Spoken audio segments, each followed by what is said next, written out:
Mais d'abord, avant de développer tous ces titres, une nouvelle rassurante pour les Wipro. Bonsoir Bernard. Oui, bonsoir Yann, bonsoir à tous. L'espoir, effectivement, pourrait renaître pour Wipro, cette entreprise de Sophia Antipolis qui s'apprête à licencier 61 ingénieurs spécialisés en microélectronique.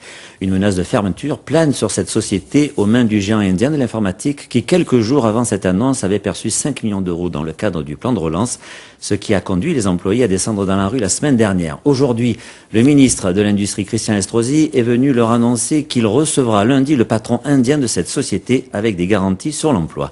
Reportage Albert Saladini, Gérard Pilon. Que vous adressez ce message. Wipro, à Sophia Antipolis, a reçu la visite du ministre de l'Industrie. Christian Estrosi a donc souhaité s'exprimer devant une partie des salariés, les rassurer, leur montrer aussi la solidarité du gouvernement avec la forte volonté d'aller jusqu'au bout.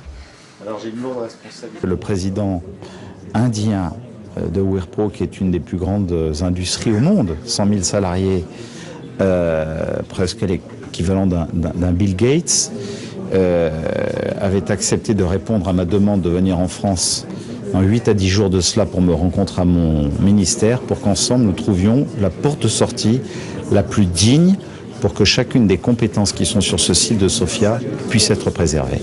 Le personnel, après plusieurs semaines de discussion, a une vision d'avenir plus réjouissante, tout en restant vigilant face à ce qu'ils appellent des paroles.